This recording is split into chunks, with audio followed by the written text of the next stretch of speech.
ঘরটা আর আগের মতো নেই, তবুও এটা আমারই। এক সময় যে বাড়িটাকে বলতাম আমার বাড়ি, এখন সেখানে যেতে হলে আগে জানিয়ে নিতে হয় যাওয়া যাবে তো। কখন যেন নিজের বাড়িটাই হয়ে গেছে বেড়ানোর জায়গা। এক সময় যে ঘরে প্রতিদিন ঘুমাতাম, স্বপ্ন দেখতাম, এখন সেখানে গিয়ে কয়েকটা দিন কাটিয়ে ব্যাগ গুছিয়ে বেরিয়ে আসতে হয়।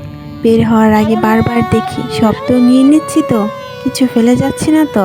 আমার সাথে সেই ঘরটা, পর্দা, বিছানা, আলমারি, ড্রেসিং টেবিল সবই তো এখনও আছে, কিন্তু যেন চুপচাপ হয়ে গেছে।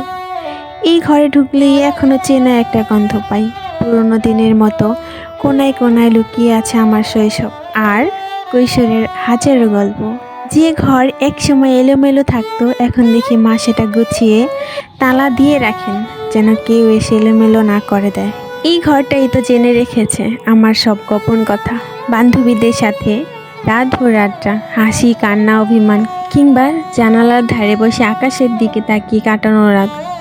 মায়ের সাথে ছোটোখাটো রাগারাগি, স্কুল থেকে ফিরে ক্লান্ত শরীরটা ছুঁড়ে দেওয়া বিছানায়, পছন্দের গান শুনে চোখ বুজে ঘুমিয়ে পড়া, সব তো এই ঘর জানে। আলনায় ঝুলে থাকা শাড়ি, সালোয়ার, আলমারিতে লুকিয়ে রাখা কানের দুলের বাক্স, খাটের নিচে রাখা ছোট ছোট গুপ্ত জিনিস, সব কিছু এখনও আছে, কিন্তু আমি শুধু তাকিয়ে থাকি, ছুঁই না। যখন এখন যাই, তখন ভাবি কদিনই তো থাকবো, কাপড় ব্যাগই থাক, আলমারিটা আর খোলা হয় না। মাকে জিজ্ঞাসা করি, এই চাদরটা নতুন নাকি, ওইটা কবে কিনলে? কিছুই তো জানি না। আর যাওয়ার সময় যখন বর নিতে আসে, মা চুপচাপ জিজ্ঞাসা করেন, আবার কবে আসবি রে?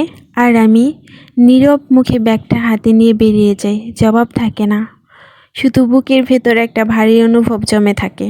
হ্যাঁ, জানি আমার নতুন ঘর আছে, মানুষ আছে যারা আমাকে ভালোবাসে, অপেক্ষা করে।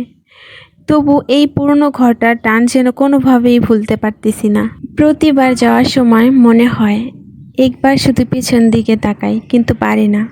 সব মেয়ের জীবনেই কি এমন একটুখানি ফেলে আসা ঘর থাকে, যার দরজা বাইরে থেকে বন্ধ থাকে কিন্তু ভেতরে সব খোলা থাকে তার জন্য?